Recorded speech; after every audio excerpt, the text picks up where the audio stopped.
ทั้งน้องบุญตาแม่นบ่สบายดีสบายดี เป็นหลานเพิ่นบ่ล่ะแม่มีฟังมาบุ้งป้าและ โอ้อันนี้คือป้าเจ้าบ่ แม่ เนาะเอาไปมาปวกสิขึ้นไปเฮ็ดเฮือนอยู่เทิงพุ่นนี่เนาะ ญาติเอาไปแล้วพวกญาติกินเฮ็ดเป็นอาหารมาแล้ว เป็นไปได้นี่บ่อยากให้ขึ้นไปนอนได้นี่เนาะจักไม้สิคู่ลงสิหัวเมื่อใดเนาะพี่น้องเอ้ยเนาะฮ่าบ่ช่วยป้าแน่เฮ้ย บ่มีคือกัน มีคือกันบ่ แม่แต่ว่าบาปอยู่แต่ว่าบ่มีคือกันเด้ ก็ว่าอยู่ว่าบ่มีคือกันขอโทษหลายๆแต่ว่าฝนตกด้วยซะป้า อ้าวพอตกกันนั่งอยู่มื้อใดมันเป๊ะมันหลบ อ๋อพี่น้องเอ้ย อยู่นั่นแหละเป๊ะหรือเป๊ะเลยเนี่ยได้มันหลบหัวใจก็เป๊ะปุ๊บไปใช้กัน เอาขอ ไปใส่กระเป๊ะ พวกไปใส่กระเปกเนาะ มันเป๊ะ เอาขออนุญาตเด้อป้าเด้อป้า ก็บอกตามชื่อมันเป็น บ่มีบ่อนใดเปาะเลยเนาะ บ่มีมันดอกแหละเป็น สิเป็นเฮือนปวกไปแล้วอันนี้เนาะ เอ้าเป็นแล้วพวกอีหังจะแล้วถึง เคยบ่นอนน่ะไม่ตกลงมานี่ ตกดูดอกขี้เหนียวขี้ยังแนวนี่เลย ผู้ไทยเนาะไปเข้าไปในเลยเออ เป็น โอ้ หมอกะเป็นอันนี้ หมอน่ะก็มาเฮ็ด ไปจับให้ FC เบิ่งเลยบ่ยันมือลำละว่าให้เป็นผู้ชาวนะฮะเอามายังอันนี้ มีปากเปลือกมันนะ ต้มหอย เปิดหอย เปิก กินไปแล้ว เปิกหอย ทิม เข้าที่คอเอาบ่ เออ แม่นบ่ เอา คอจากชาวบ้านนี้ อืม เบิ่งหาโอ้ยติบเข่าเราหาหน้าพี่น้องสนใจตัวนี้เด้อนี่เบิ่งละ ตัดคลิปได้บ่ตามต่อเอา นี่แหละเพิ่นว่า สมบ่มีพี่น้องเอ้ยเนาะขนาดติบเข่าใส่เข่านี่ได้นี่ ยังบ่ทันมีเนาะอันนี้คือถือว่าชุด มียังหมาหนูทับ ถือว่าชุดในหมู่บ้านเนี่ยบ่น้องบุญตาจากที่น้องเบิ่งนี่ฮะ กาคือประมาณนั้นนะ คือสิประมาณนั้นบ่ หนูเตยตานี้ ฮึบโอ้ ตานี้ไปเอาไว้นะ กระลุม ทุ่งนึง หัวหงเนี่ยด้วย โอ้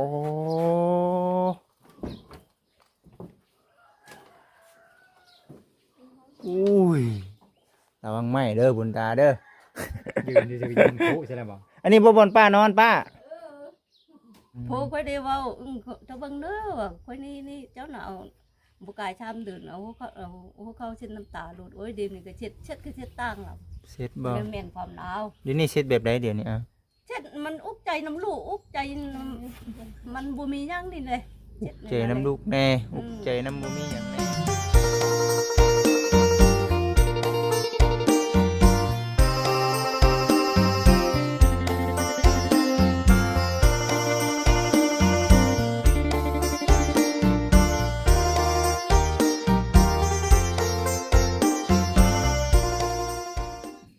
โดยพี่น้องเอ้ยเนาะมื้อนี้ก็ถือว่ามาหมู่บ้านที่บ่เคยมาจักเทื่อพี่น้องเอ้ยก็ถือว่าเป็นครั้งทำบิดเด้อพี่น้องเด้อเนาะที่ได้เข้ามาครอบครัวหนึงพอดีว่าทางบ่จิตเนาะได้เดินทางมาหาครอบครัวแม่ป้าคนหนึงส่วนชื่อเสียงเรียงนามทางบ่จิตก็ยังบ่ทันฮู้ชื่อดอกแต่ว่าทางบ่จิตน่ะได้รับข่าวเนาะรับข่าวจากทางบ่ฮวดเพิ่นพี่น้องเอ้ยบ่ฮวดมานี่เนาะทางบ่ฮวดเพิ่นพี่น้องเนาะเอากับทักทายสบายดีเด้อสบายดี ผู้ไทยฟังลาวเด้อ ผู้ไทยฟังลาว นั่นล่ะส่องผู้ไทยฟังลาว FC หลายๆท่านคันว่าติดตามก็คอมเมนต์กันเข้ามาเด้อพี่น้องเด้อเนาะมีผู้ใดก็เห็นแน่เนาะ ส่วนหลายเขาถ่ายแต่ผู้แซ่ผู้สาวแล้วก็วิถีชีวิตของผู้ไทยในตัวเมืองอัศพรนี่ละบ่ค่อยได้ไปถ่ายหมองอื่นดอกนานๆจะได้ไปไกลๆนะ มื้อนี้มีโอกาสได้มาร่วมงานกับทางบ่ฮวดเพิ่นได้พี่น้องเอ้ยเนาะส่วนมากเจ้าสิเอิ้นแทนตัวเองว่าในใดนี่ผู้ไทยฟังลาวส่วนหลาย เบาผู้ไทยฟังลาวบ่ นั่นแหละ อ๋อนั่นแหละพี่น้องเอ้ยมื้อนี้ก็ถือว่าได้เห็นคลิปเนาะหรือว่าได้ประสานงานกันนั่นแหละกับทางเบาเพิ่นเนาะพี่น้องเนาะก็ถือว่าเป็นได้ครอบครัวนี่จากที่เบิ่งแล้ว โอ้ที่มาถ่ายแต่ก่อนนี้ถือว่าสาหัสเลยเติบจ้ะ สหัสบ่ แม่นล่ะเพิ่นอยู่ซ้ำกับอยู่ผู้เดียวนะเม็ดเท่าเพิ่นนี่นะ อืม แล้วก็เฮือนเพิ่นก็หลังคานะก็ซ้ำบ่ได้อยู่เฮือนนะว่าแล้วก็กันถ้าเวลาแดดก็แดดส่องลงมาฝนตกนี่แห้งแล้วเลยลบมุมใดกันเปียกคือเก่าเพิ่นเอานะแต่ค่อยถ่ายบ่มีผู้ซอยเลยเพราะว่าคือเอาหั่นแหละมันคนละสายเด้ค่อยไปส่วนหลายถ่ายแต่วิถีชีวิตของสาวผู้ไทยบ่บัดนี้นะ สิเป็นสายอะไรก็ตามแต่พี่น้องเอ๋ยเนาะบ่จิตก็คือกันนั่นแหละก็บ่กำลังตีได้ว่าเขามาอีกรอบนี้เขามารอบนี้เนี่ยสิมีผู้รักผู้ใหญ่เพิ่นเห็นอกเห็นใจหรือบ่นี่ก็ยังบ่สามารถเว้าได้เด้อพี่น้องเด้อเนาะมีแต่เขามาเมื่อนี้ก็สิให้ FC เพิ่นพิจารณาเบิ่งเนาะในครอบครัวเพิ่นนี่แหละพี่น้องเอ๋ยเนาะว่าเป็นจังไดจากที่เบิ่งนี่ก็ป้อตัวเฮือนเรานี่เป็นเฮือนเว้าขออนุญาตนํพี่น้องเนาะเป็นทรงข้าวโบราณเนาะ นั่นล่ะ เป็นดังไม้เลยพี่น้อง คือเราเฮิงไว้เติบแล้วเบิ่งนี่เนาะ หาเพิ่งได้ยากเด้อ จนผู้พังมาล่ะ จนผุพังเนาะ แบบแปลนนี่ได้มุงราคาแปลนแบบสมัยเก่าคือเว้าแล้ว เราอยู่กับไผเด้นี่เนาะพุ่นละสาเดียวจังใดก็เดียวทั้งบ่จิตน่ะสิเข้าไปถามไทยคือว่ามีน้องบุญตาน้ำแน่แม่นบ่ นั่น อืม หลานเปิดมานำ เพิ่นเป็นหลานบ่ เป็นหลานเลย หลานบ่แนะนำมาทำบิดน่ะ นั่นล่ะ โอ้ แม่เพิ่นแม่ของน้องบุญตานี่แนะนำมา เพราะว่าเป็นเอ้ยของแม่น้องบุญตาคือว่าผู้นี้นะ เพื่อนนี่นะ เอาจังใดก็ตามแต่พี่น้องเอ้ย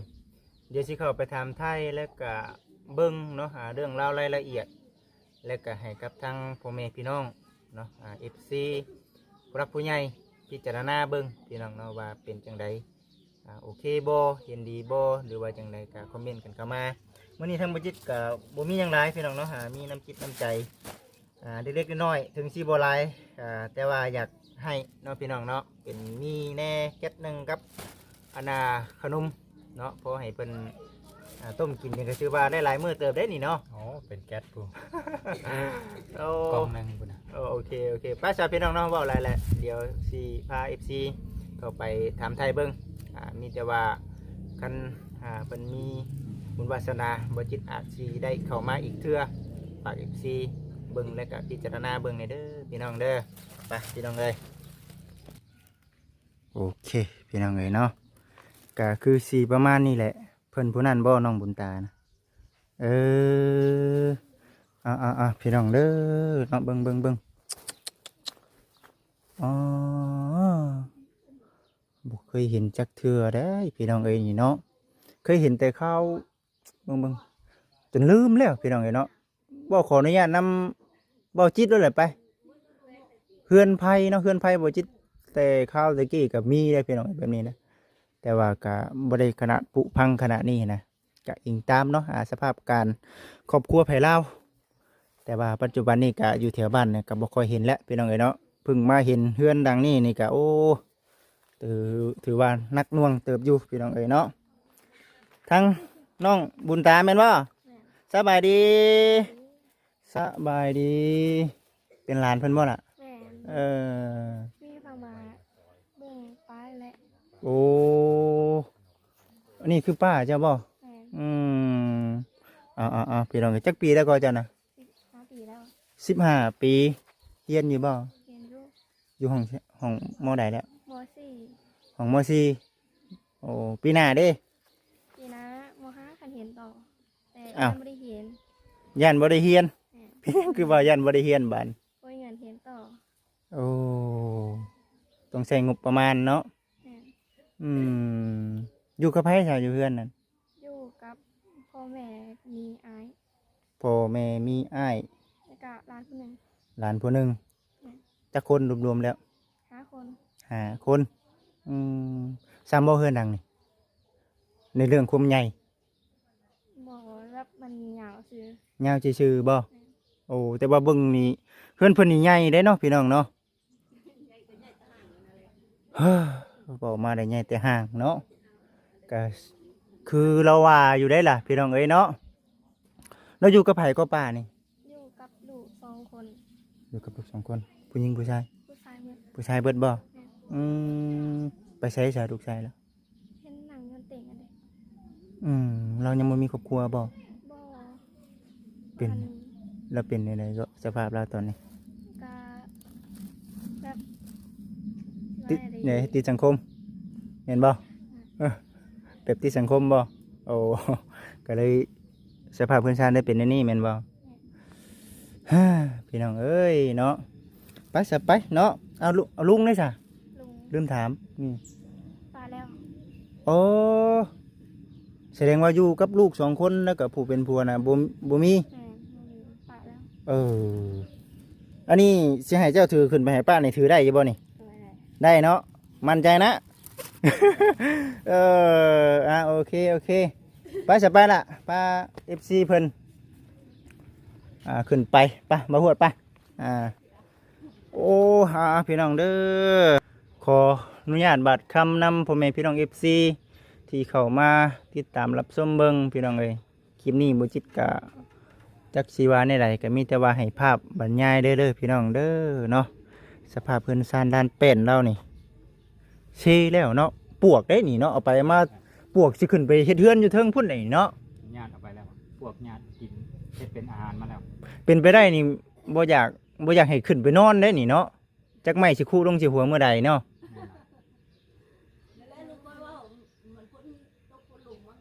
เดี๋ยวเขาจนก่อน ป้าโอ้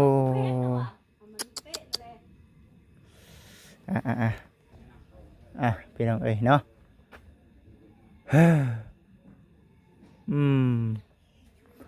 ขออนุญาตเด้อพี่น้องเด้อขออนุญาตบัตรคำนำพ่อแม่พี่น้อง FC หลายๆที่กำลังเข้ามาเบิ่งโอ้ยพี่น้อง FC พูดเลยผู้เด้อไม่เป็นเนาะหากแต่ว่าไม่เป็นนี่พอได้อยู่ไม่เป็นนี่เนาะจ้ะ มื้อนี้เย็นอยู่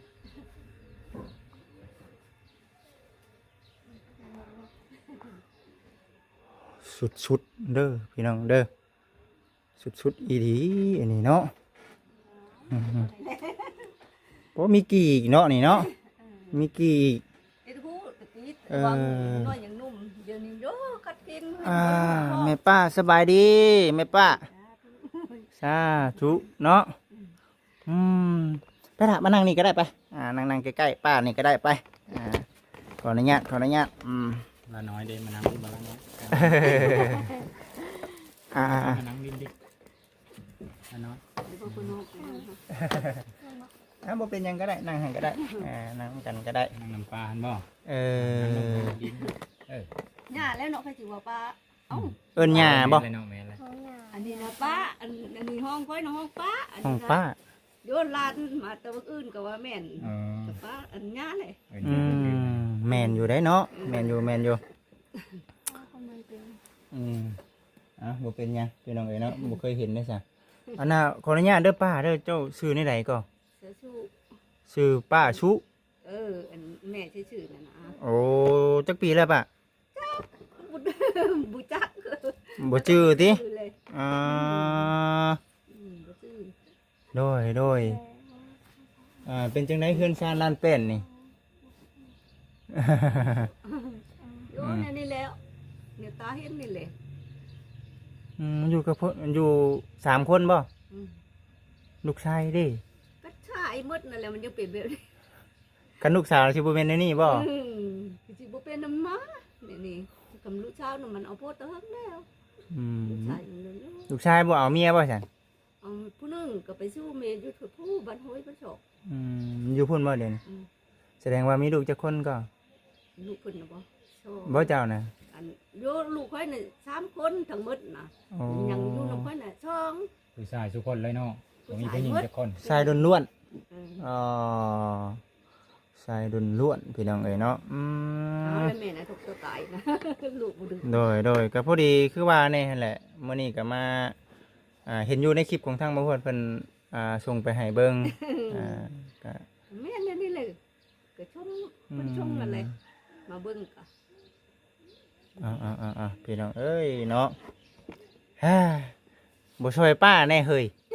บ่มีคือกัน มีคือกันบ่ แม่นแต่ว่าบาปอยู่แต่ว่าบ่มีคือกันเด้ ก็ว่าอยู่ว่าบ่มีคือกัน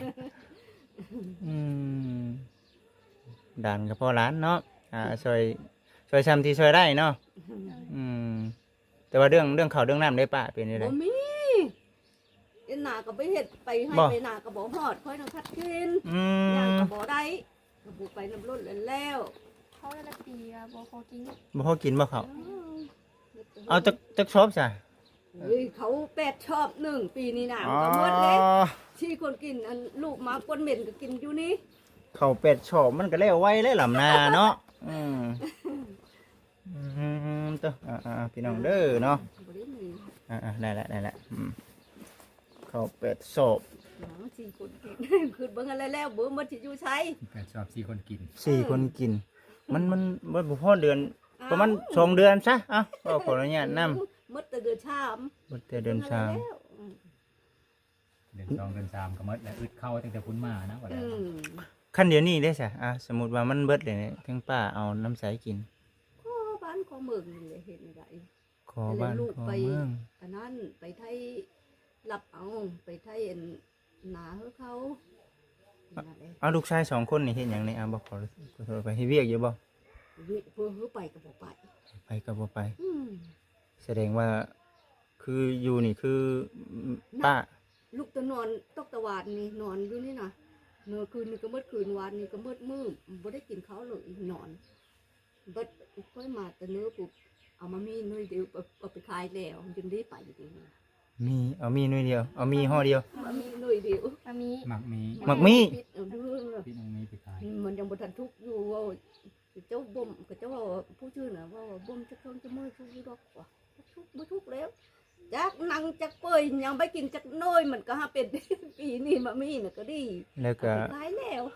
บ่ได้คิดอีกว่าแม่สิได้กินข้าวกับหยังแต่ละมื้อ อย่า บ่ เขาบ่เคยไป บอก ก็ เอ บ่ ว คิดบ่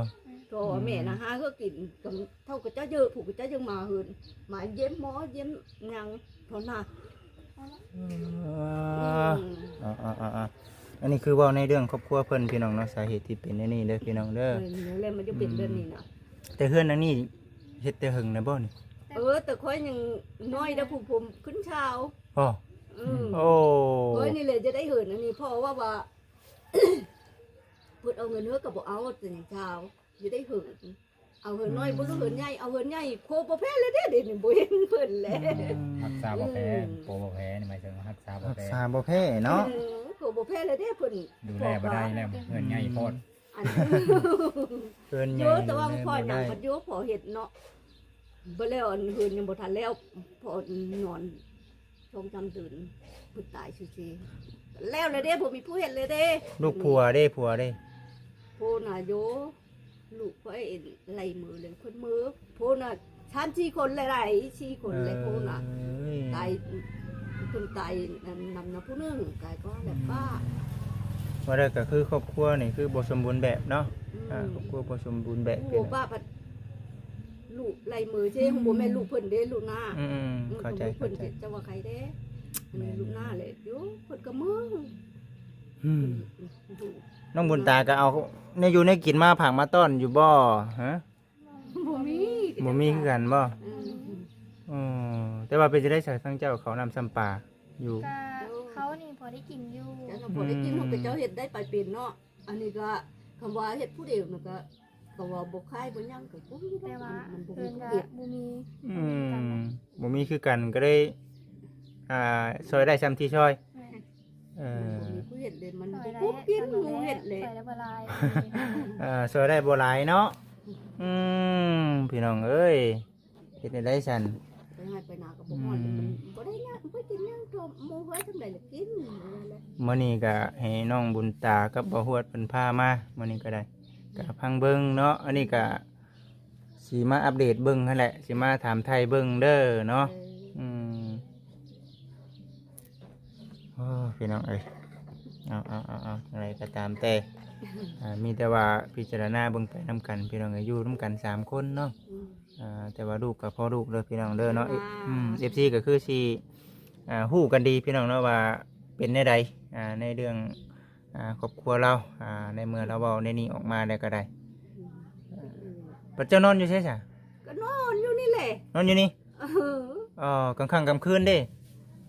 เอาอันก็นอนอยู่กลางคืนหัน นอนอยู่หั่นเด้ บ่แม่ ทางใน มีข้างในคือ แม่น บ่ได้เฮ็ดห้องก็ซ้ำโมเมนต์ห้องเนาะ ว่าขอโทษหลายๆแต่ว่าฝนตกได้ซะป้า อ้าวพอตัวกันนั่งอยู่มื้อใดมันเป๊ะมันหลบ อ๋อพี่น้องเอ้ย อยู่นั่นแหละเป๊ะหรือเป๊ะเลยเนี่ยได้มันหลบเมื่อใช้กระเป๊ะ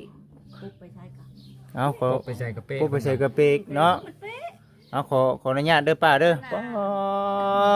ก ระบอกตามชื่อมันเป็น บ่มีบ่อนใดเปาะเลยเนาะ บ่มีมันดอกแหละเป็น สิเป็นเฮือนปวกไปแล้วอันนี้เนาะ เอ้าเป็นแล้วพวกอีพังเฉแล้วถึง เคยอยู่บ่นอนน่ะไม้ตกลงมานี่ ตกดูดอกขี้เยอะขี้ยังแนวนี้เลยเป็นมิดเป็นยังขี้เยอะมันดอกมันยังมันลมพัด อ๋อ ไปทำไปพัดมาแล้วมันขู่ลงอยู่ โอ้ ว่าไม่ตกชื่อนี่นั่นนี่ชื่อไม่ตกดอก อยู่เนาะยันว่าเนาะคือบ่ต้องคงเข่งอยู่สนอกว่า อ้าวก็จะถังอันหมดไผเลยมันบ่หมดเด้อเนาะเอาน้ำอยู่ลุ่มเป็นไผพายุถึง อ้าวคือว่าซั่น เลยก็เจ้าเอาไผ ไผไหม้ ไม้ บ่ แหละนั่นน่ะ ใช่ไหม ไผไม้เลยก็เจ้าอันเอาโยมหมดแล้วมันบ่หมดเลยหล่มก็หล่มมาเลยนะเลยไม่ลุกขึ้นเลยค่อยว่าเอาไม้ถังลง เออ ถังเลยแล้วมันโคตรแบบนั้นเลย คือพึ่งอยู่เลยตอนนั้นเนาะใหญ่กว่าหมู่มองไหนมองไฟไหม้ เมื่อก่อน ไฟปิวเข้ามานะ โอ้ ไฟสูดแต่ตรงหน้าเวลาไฟปิวเข้ามาใช่ โอ้ยเนาะมาขอเฮือนตัวเองนี่เนาะ มันโชดอยู่ตัวอื่นอันนี้มันก็เป็นนั่นแหละดอก มึงฉันก็ชี้มึงดินมือเลยละตกเชื่อกับมันบ่ไหมงง เอา ตกเชิญอื่นก็ไม่อะบ่ไม่เอินเล่านี่หรอ มาใหม่เฮือนแล้วนี่ติ มันดอกแบบนี้เยอะมันทำเด็กก็ขี้เยอะอ้อยน่ะลมเป็นลมเลยนะลมมาบ้านสิ โดย ลูกอะไรแห้งตื่มเนาะ ไม่ผัดมันดอกเหมือนเด้ บ่ เลยติดง่าย เป็นปูในร้านปู โอ้ไม่ดอกเบิดเนาะตกถึกน้อยหนึงกับติดแล้วเนาะ ผลไม้แดงเช่นเลยเอ้าแล้วมันเป็นไผ่เนี่ย โอ้ ลมเป็นลมพัดเนี่ยเพราะว่าหมอดแล้วมันบ่หมอดลมเป็นทีลูกมันขึ้นเลยเพราะว่าเขาถังลงแบบจะถังยกมันนั่นบ่มีมุ้งเลยเด้อ เข้าได้นี่ยังหลายซำใดป้าเขากินข้าวสารในนี้อ่ะ บ่มี บ่มีจักดีนี่ โยพอได้มาที่ต้องไปเอาเฮินเข้าอยู่เนื้อผมอันเช่านี่นะ ขอบ่เดี๋ยวนี้ขอบ่ เอาขอ ขอมานี่แต่หึงแล้ว เอาแต่เดินช้ามยังว่าว้าวอยู่ โอ้ขอมาแต่เดือน3มีบ่แบบบางครั้งเขาเจ้าบ่ให้ป้า โยเนาะ มีบ่ ใช้เชื้อของตุ่มหัวคอน้ำมูก อืม ขอชื่อเนาะบ่ได้ ขอ แลก ชื่อๆบ่ขอ อัน ขอนั่น เจ้าเอาลูกไม้กิเจ้ามาเอาลูกไม้เหินนี่แหละไปเอาน้องเจ้า อ๋อ ยังมีแนวแรกอยู่ เพิ่นมีกอรู้ไหมอยู่ข้างเฮือนเพิ่นอะไรบ่ บ่แล้วเอาหาถุงคุณเลย อ๋อเพิ่นไปหามาแล้วก็เอาไปแลกเอา ยังโชคดีอยู่ได้ที่ว่ายังได้หานั่นหานี่ไปเนาะพอชาวบ้านชาวเมืองบ่นั่นเด้ ไม่เขาเท่าไปนะกำย่างแต่ชื่อกันล้มนั่นแหละของไม่ของ สุขภาพเพิ่นบ่ดีนำเด้ลองถามมันเพิ่นเป็นหยังจัง เป็นหยัง ขา คัดแข้งคัดขา เออ โอ้ ย่างกับ ย มันจกไปนั่นแหละลิเลยตายนะคำว่าแล้วก็ พอจะเอาชีวิตรอดเนาะว่าแล้วก็ แสดงว่าคือณปัจจุบันนี่คืออาศัยตัวเองคันสิอาศัยลูกอาศัยเต้านี่คือสิบ่ส่งแล้วบ่รอด อะไรจังว่าเนี่ย ป่วยลายปีอะไร บ่โอ้ ทำมือดีชี้มือไข้วางใดนี่ก็ดี อืมโดยพี่น้องเอ้ย อัน เนาะ ใครอยู่กับลูกน่ะขอเงินจักสิเอามาแต่ใช่ ขอเงิน ขออยู่เงิน ขอซุมื้อ เห็นแม่ใครอยู่น่ะก็ขออยู่จังหุ่มแม่ มื้อนี้ให้เท่าไหร่แล้วมื้อนี้ บ่มีสิเอาหยัง ถึกจังหวะบ่มีนี่เป็นอยู่ไดลูกถึกจังหวะบ่มีนี่เพิ่นให้อยู่บ่ลูก โยกเมาก็ให้นั่นแหละอันนี้บ่เว้าเลยเจ้าก็บ่ให้ บ่มีก็คือถ้าบ่ปากนี่คือเงียบไปเลยถ้าบ่มีนี่คือถ้าเฮาจมนี่คือเพิ่นให้บัดนี้ เอาให้ดอกกับเว้าอันนี้เขาว่าบ่มีเอามาใช้ แล้วไป แต่ว่าที่นี่เป็นของตัวเองบ่ป้า เลยนะ ที่นี่ ดิน ที่ดินนี่เป็นของตัวเองที่ดินเป็นของตัวเองยังโชคดีอยู่ได้เนาะเจ้าเฮือนชานลานเป็นเนาะในความเป็นจริงนี่คือเว้าในหั่นแหละเนาะมัน บ่ขออนุญาตนำคันโอ้ยเนาะพี่น้องเอ้ยสิเว้ามาแล้วก็ยาก และคำเป็นไปได้นี่บ่อยากให้นอนเละแบบนี้ อยู่ที่นอนอยู่ใช่เข้าไหน เพราะแบบปุ๊กก็ตอบเนาะบ่ฮู้เนาะไอ้บ่ขออนุญาตนำ เป็นปุ๊บเงินกิมหนึ่งกับบ่มีกินแล้วมันปุ๊บกันเนี่ยนะมันจริงๆอยู่นะ จะว่าปุ๊กก็ตอบไม่แหละ แม่นั่นแหละ น้อยสำใดซื่อนึงจะว่า เออ สิไข่กูนี่บ่ยักเนาะ พอดีลมโตอยู่นั่นบอก แม่น อันนี้ความหมายของบาจิตก็คือยันลมพัดมาลมพายุเข้าแล้วยันมันหักทับตัวเอง แม่น นั่น แม่ บ่ นแม่นตัวนี้แหละสำคัญป้าเอ้ย เออแม่นอยู่ ยังกว้างพอได้ปุ๊กก็ตอบอยู่บ่หรือว่าที่ดินนี่หรือว่าจังได มัน อ ก็ ยู่ มี ส่ ส่ ว วน น นี้ นะ ส่วนนี้เนี่ยพอได้อยู่ดอก มีโซนเพิ่นอีนี่ที่วางนี่โซนเพิ่นนี่ คันมีเงินนี่เพิ่นสิให้มั่งอีบ่มั่งเฮือนดังนี่ สิเป็นยัง ยันว่าเพลงมูลมั่งพ่อแม่ ยาเลยมีผู้มั่งมันบ่มีผู้ โอ้ มั่ง มันมีผู้มั่งบ่เดี๋ยวนี้ บ่มีผู้มั่ง ยันว่าสิหลายเฮือนบ่ฮั่นสนองว่า บ่ เอ ผู้มั่งก็บ่มีผู้มั่ง้ย กันจ้างหมู่ก็บ่มีอันจ้างเนี่ยนะมันยังอยู่เดี๋ยวนี้น่ะ มั่งเลยอยู่บนเก้าปุ๊กก็ตอบให้สำใดสำหนึงนะพี่น้องอันนี้คือใน นั่นแหละ ทางว่าเป็นไปได้บุญวาสนามีเด้อพี่น้องเด้อเนาะจะว่าสิใครกว่านี้บ่จักคันสิบ่ขออนุญาตนำคันสิเสริมเนาะเจ้าเบิดเท่าใดนี่ หลายเด้นี่เนาะ ฉพาะหลังคามันระดับ30 ล้าน40 ล้านบ่ได้เฉพาะทั้งเทิงมันฝามันอีกก็ระดับคุณได้รวมทั้งฝามัน สำหรับบ่ เฮ็ดพอแต่อยู่ได้หั่นนะบ่ถึงกับตุลาเนี่ย สำหรับบ่จิตว่าเพื่อเบิดเงิน30ล้านนี่ถ้าเฮาปุ๊กก็ตอบสำใดสำหนึงสิโอเคกว่านี้อยู่ อืม มันก็สิงามกว่านี้อีกนะ อาจจะเป็นแต่อยู่กว่านี้ แม่ แน่นาดีกว่านี้บ่ ก็เฮาสิเบิดภายใน30-40ล้านนี่มาเฉพาะหลังคาอย่างเดียวนี่ถือว่าบ่โอเคดอก เพื่อ 3ห้องพุ่นนะมันกว้างเนาะโอ้หมดงบไปซื่อ เนี่ยจากนั้นน้องบุญตาถึกเลขถึกหวยซอยป้านี่ เลยเขามาซื้อ บ่ได้ซื้อบ่พันยังใช่เมื่อคืนนี่ บ่พันเลย พันนะว่าสิมาเว่าสิมาถามความฝันเนาะในป้าได้พันยังฉัน โอ้ยยาแม่ผมพันกับพันก็ชื่อเพิ่นน่ะ วายเนาะมีคนชื่ออยู่ได้ผู้นั่งอยู่นี่ได้ชื่ออยู่เนาะเออ พันมันออกทางอื่นผู้ว่าเพิ่นเล็กอ่ะ เอ คือหมู่พัน เออ เพิ่นบ่ได้นี่ว่า แต่ว่าเฮือนน้องบุญตานี่ไกลบ่บ่ได้ไกลบ่จ้ะ บ่เห็น จัง มัน นี่ หอนอยู่บ่ บ่ไกลปานใดบ่อืมก็บางทีเป็นแบบใดก็เป็นพี่น้องแบบใดเอาแจ้งกับ อ้า พี่ ว น้ อั อง น แบบอันนี้เป็นเอ้ย เอ้ย แม่ เอ้ยแม่ลาว เอ้ยแม่ เอ้ยแม่นี่ โอ้ อันนั้นแหละก็จะจงห้องป้าน่ะ โอ้ ลูกแม่เดียวกับอันแม่ลาวอันนี้นะ กระบาดอยู่บ่ เพิ่นเพิ่นว่าล้านละล้านค่อยอันนี้ ป้า นะ คันสิซอยบ่มีคือกัน มันสิช่วยกับบ่มีคือกัน แม่น ก็ได้เป็นช่องทาง อันนี้คือเจ้าบ่เป็นคนแนะนำทางบ่าวหวดพามา มีคนแนะนำมา ทำ หาป้าอย่าว่ามีผู้ซอยเลยแน่เพราะว่าจนเนาะเราถูกคือกัน เราก็ถูกคือกัน มีซอยได้ซ้ำมาแล้วเขากินเล็กน้อย โอ้แบบเขาคุมอยู่คุมกินเนาะก็เล็กๆน้อยๆก็ได้ อืมโดยพี่น้องเอ้ยเนาะก็ถือว่าเป็นครั้งแรกเด้เนาะที่เป็นคนแรกเลยที่ให้ทางบ่าวหวดมานี่ แม่นล่ะ แม่นเนาะ แม่นล่ะ แล้วก็เป็นครั้งที่สองนี้ แม่นล่ะเคยมาถ่ายลูกสาวเพิ่นล่ะเพิ่นก็เลยแนะนำมาไปถ่ายนะว่าไปถ่ายเบิ่งแหน่บางทีมีผู้ซอยว่ะคอยก็เลยว่าโอ้คอยผัดบ่แม่นสายซอยเรือซั่นยันบ่มีผู้ซอยแล้วลองถ่ายเบิ่งว่าถ่ายกับแม่นอีหลีบ่มีผู้ซอย อันนี้ก็บ่จักเด้อพี่น้องเด้อเนาะก็ถึงสิเป็นสายช่วยเหลือก็ตามแต่ทางบ่จิตก็บ่มั่นใจคือกัน แต่ว่าต้องให้ทางผู้รักผู้ใหญ่เพิ่นพิจารณาเบิ่งเด้อป้าเด้อก็พอมาเบิ่งตัวจริงก็เห็นก็กระบาดอยู่แต่ว่าคันสิช่วยเหลือในบางส่วนก็เฮาก็ยังบ่มีคือกันสาธุอันแน่ขอให้มีบุญวาสนาเด้อป้าเด้อขอให้มีบุญวาสนาน้องบุญตาก็คือกันเนาะ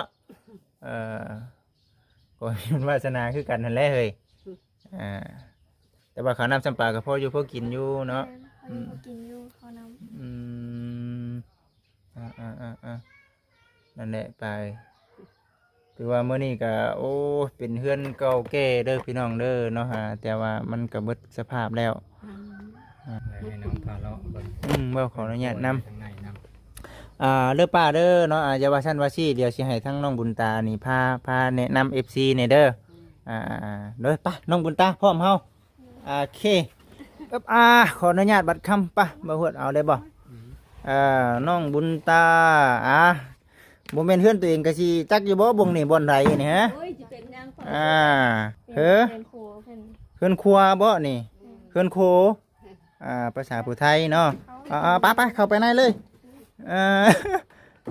เป็น โอ้ หมอกะเป็นอะไรนี่ หมอนก็มาเฮ็ด ไปจับให้ FC เบิ่งเลยบ่ย่านมือลำละว่าให้เป็นผู้ชาวนะฮะเอามายังอันนี้ มีเปลือกมันนะ ต้มหอย เปิดหอย เปิก กินไปแล้ว เปิกหอย ทิม เด อันนี้คือเบิดเท่านี้บ่ป้าในเรื่องเกลือปลาแดกแป้งนัวเฮาถ้วยบวงถั่วซ้ำนี่ ทีเดียวอยู่นอกพี่ก้อยเอาคันพักมาเลยคืนก็จะมื้อเลยค่อยเคยชื่อมื้อนี้กัน เป็นนี่ได น้อยนั่นแหละ นี่กะเป็นกะทิข้าว เบิ่งมาใครเบิ่งให้อ้ายเบิ่งดูแหละนั่งดกฮึบห่านยังโชคดีอยู่ได้นี่เข่านี่เป็นเข่าที่คอเอาบ่แม่นบ่ เอา คอจากชาวบ้านนี้เบิ่งหาโอ้ยติบเข่าเราหาหน้าพี่น้องสนใจตัวนี้เด้อนี่เบิ่งล่ะ คัดพริกได้บ่ตามต่อเอา นี่แหละเพิ่นว่าสมบ่มีพี่น้องเอ้ยเนาะขนาดติบเข่าใส่เข่านี่ได้นี่ยังบ่ทันมีบ่เชิญสิให้เขามีเนาะแม่เนาะขนาดแนวใส่นี่ก็ทั้งยากแล้วพี่น้องเอ้ยโอ้เติบหนึ่งอยู่เอาขออนุญาตนำเพื่อน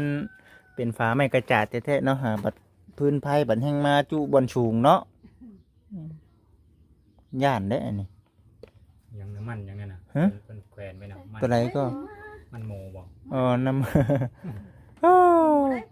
อันนี้คือของอยู่ของกินไปพี่น้องเอ้ยเอากราบขอโทษขออภัยน้ำเวลาอีกก็สิเป็นแนวนี้แหละอันนี้คือสีขออนุญาตถ่ายแบบละเอียดเด็ดหลาเด้ออันนี้หม้อมีอันเดียวนี่บ่ป้า ย้อมเลยนึงก็แบบเดียวนี่แหละอยู่เนาะพี่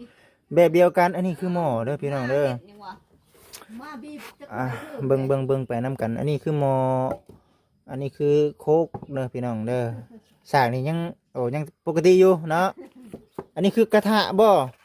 กระทะเฮานี่มีซ้ำนี่แม่นบ่กระเบื้อง ภาษาผู้ไทยเอิ้นหม้อกระเบื้อง หม้อกระเบื้องบ้านเฮาเอิ้นกระทะแต่ว่าเบิดได้ว่าหอยเบิดแล้วเนาะโอ้ยว่าสิมาผักท้องผักใส่น้ำอยู่พี่น้องเอ้ยเนาะกินเบิดก่อนแหละนี่ เตเปอร์มัน อันนี้คือขออนุญาตบัตรคำน้ำอีกซี่หลายๆก็อันนี้บ่ป้าถ้วยนั่น4 ใบโทร โอ้ยถ้วย4 ใบน้อย โอ้ ทับมาเลยมีเท่าใดเอาออทับมา เอ้ยไผทับ ลูกชาย ลูกชายบ่ แล้วมันจะบ่มียังนะแล้วพอยังเอาหม้อน่ะก็บีบจักเท่าใดเธอจักเท่าใดน้อยเลยหม้ออันทิ่มน่ะ นั่นแหละพี่น้องเอ้ยเนาะอันนี้คือถือว่าชุด มียังน่ะลูกทับ ถือว่าชุดในหมู่บ้านเนี่ยบ่น้องบุญตาจากที่น้องเบิ่งนี่ฮะ กาคือประมาณนั้นนะ คือสิประมาณนั้นบ่ ลูกเตะกบาลน้ำมันน่ะ แล้วป้าอยู่ไปนี่บ่ย่านบ่ป้า นั่นนะ ย่านลูกชายในนั้นในนี่นี่แหละ ร้านน่ะแล้วยังไงฉากสิไปใช้พวกไปใช้ มาย้างกันนี่ไปใส่มาได้เลย นี่บ่ใช่บ่ได้เนาะโอ้ยคำค่อยไปได้น่ะค่อยไปอยู่ได้นำกับเจ้านี่น่ะ บ่ อันนี้ค่อยไปบ่ได้แล้วชื่อใด อ่ะน้องบุญตาเฮา หลอดต่อ เลาะต่อขออนุญาตบัตรคำนำหลายๆเด้อพี่น้องเด้อค่อยไปได้น่ะค่อยไป ฮึบแล้ว แม่นบ่ คนมาเข้าเพิ่นบอก บนมาเข้า บ่ได้มาอันนี้ ระวังเด้อผู้สาวตกเฮือนเด้จะหน่อยนี่ มีหมอ หมอที่สองเพิ่นบ่นี่ อันนี้ค่อยว่าอยู่นอกที่นี่ก็อันเก่านี่แบบเดียวนี่ หมอยังเกาะอันนี้ นี่หมอหนึ่ง น้ำเลยหมอนึง แต่ว่าน้ำนี่ยังพอมีอยู่เนาะน้ำนี่เนาะ น้ำกระดาน แต่ว่า มีพุทธัก โอ้ ผู้ได้ตับให้ ไปตั้งให้ซะ เอาเป็งเอา เอาตัวเองมีไรอยู่บ่ มันตายเลยน้ำทางใดน่ะก็ดิเอาข้อเอาหมู อันนี้ได้คอของหมู่บ่อันนี้ ข้อเอาหมูน้ำก็ดิได้ เบิ่งขอโทษเบิ่ง ตายน้ำบ่ขึ้นเลยเด่นน่ะ โอ้ ที่เพิ่นน่ะกระพูด ใช่อันนี้บ่ ส่วนเพิ่นน่ะ อันนี้ชวนเด้อพี่น้อง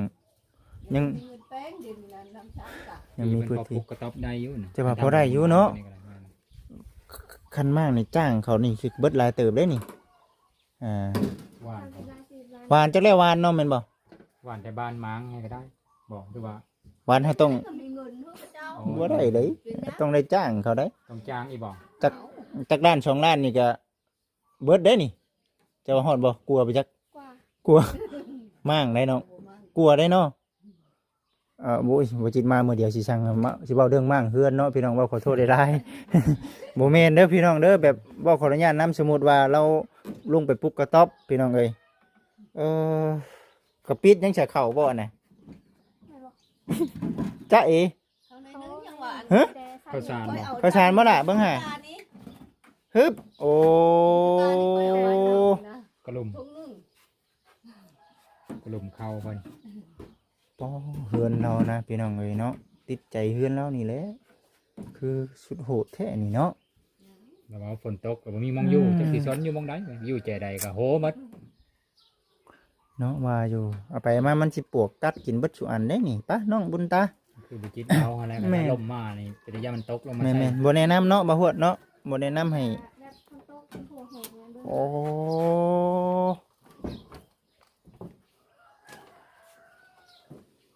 อุ้ยระวังไหม้เด้อบุญตาเด้อ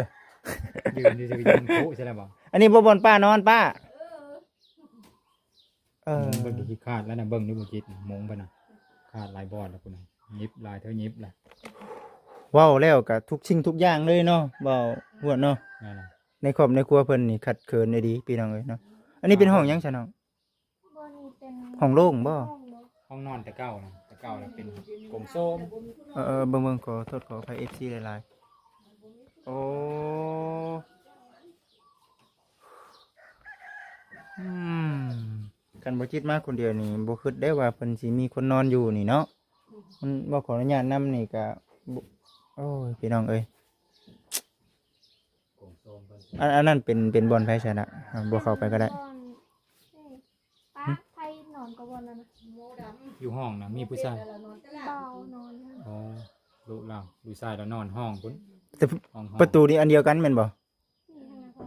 มีเหือนบ่ซั่น ก็ ก็ ได้ เอา เปิดก็ตอนนั้นก็ได้ ใครอยู่ซั่นเนาะโอ้ ในตู้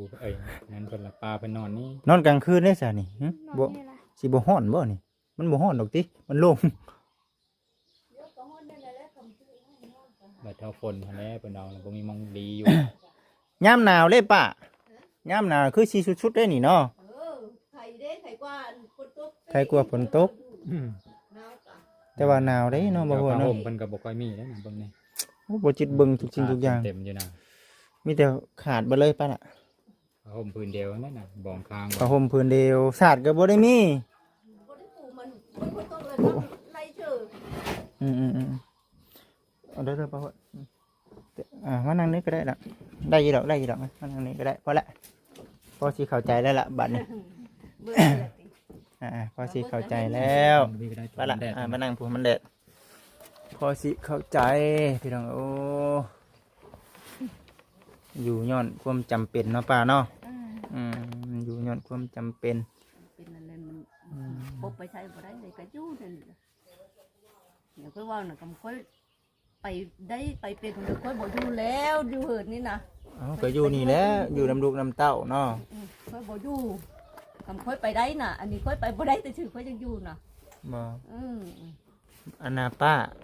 อุกใจหยังหลายที่ชุดป้าเดี๋ยวนี้เอา อุ๊ยมันบ่อันใดก็บ่มีนี่แหละ อุกอันใดก็บ่มี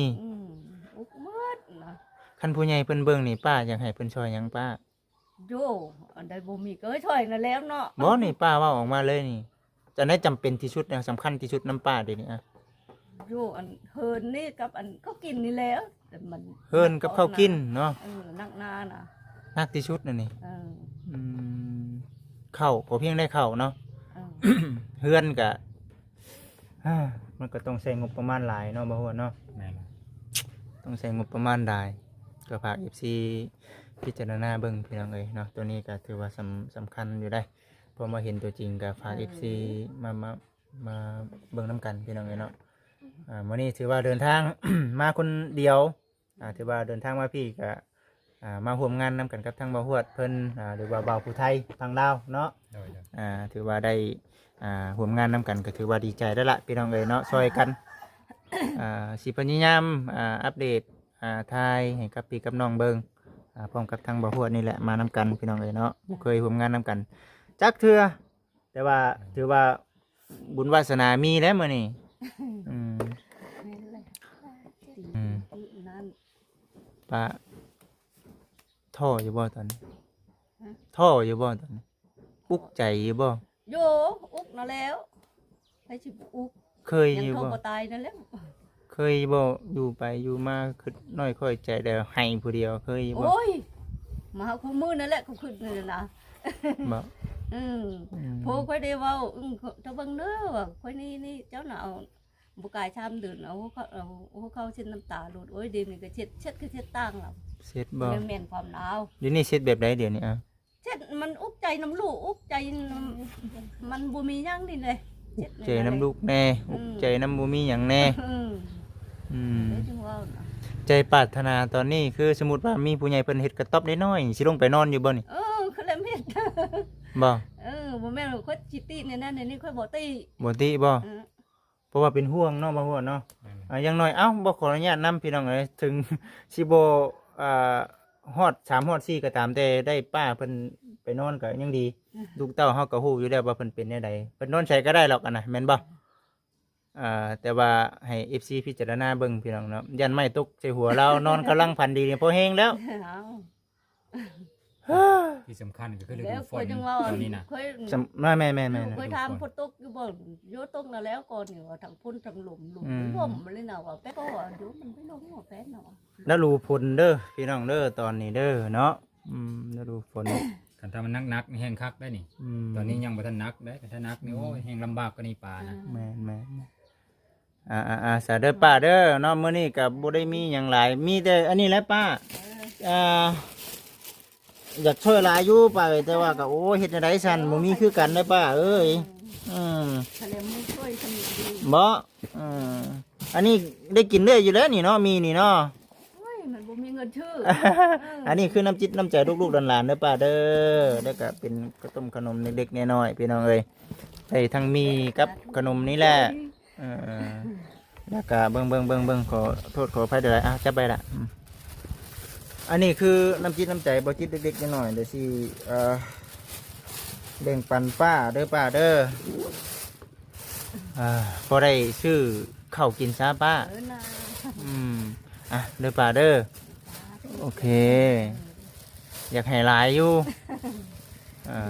ถ้ามีเงินก็สิบ่เอาให้แล้วหรอกพี่น้องเอ้ยสิชื่อไม้ชื่อตอกมาติดกระต๊อบให้ซะเนาะบ่หัวเนาะ แต่มึงอยู่ปะเนาะ สิได้บ่งอยู่ พอฤดูฝนแล้วเด้ แม่นเอาแบบ2-3 เม็ดนี่ก็ได้นะบ่หาใหญ่ก็ได้อันนี้มันจักเม็ดอันนี้ อยู่เก้าแม่ตาย 9 เม็ดบ่เพิ่น3ห้องพุ่นเนาะ แม่น เพิ่นอยู่หลายคนเด้ครอบครัวใหญ่แต่เก่าบ่ได้ออกเพิ่นบ่ได้แยกกัน พ่อกับเฮ็ดวิเวกการเฮ็ดอะไรน่ะ สาพูดแหละเดี๋ยวมื้อหน้ามื้อในเฮาสิมาเยี่ยมมายามเนาะบ่ฮู้เนาะ นั่นน่ะ ป้าชาน้องบุญตาเพื่อนอยู่ไกลบ่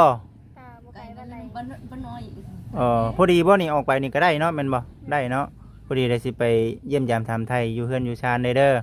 ได้อยู่แล้วว่า ได้ เบิ่งว่าสิเป็นได้ใดพี่น้องเอ้ยเนาะเอาฝากพ่อแม่พี่น้อง FC ดูเว้าเรื่องป้านี่เอา พามาช่วยเลยได้อยากช่วยเลยอยู่แต่เฮาก็บ่มี เออ สิทาง ไอจิตก็ได้ ทางไอ้จิตมาช่วยเลยเด้อ อันนี้คือจุดประสงค์ของทั้งน้องเพิ่นพี่น้องเอ้ยเนาะเอาจังใดก็ตามแต่พี่น้องเอ้ยไปสไปเนาะมามีแต่ว่าสบายดีก่อนมา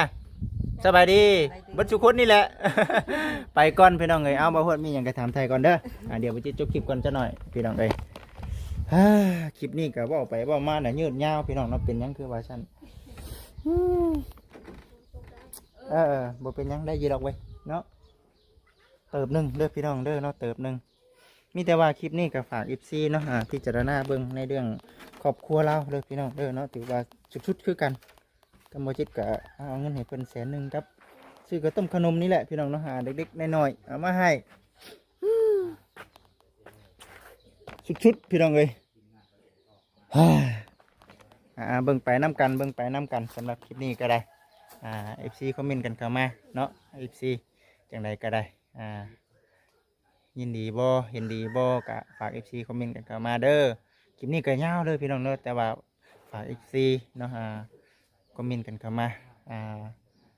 ให้กำลังใจพี่น้องเนาะมานี่ก็ได้ไปจบจากนี่บ่จิตก็สิไปเฮือนน้องบุญตาแล้วก็สิได้เมื่อแหละพี่น้องไปส่งบ่ฮวดเพิ่นก็สิได้เมื่อเนาะไปสาพี่น้องเด้อสบาย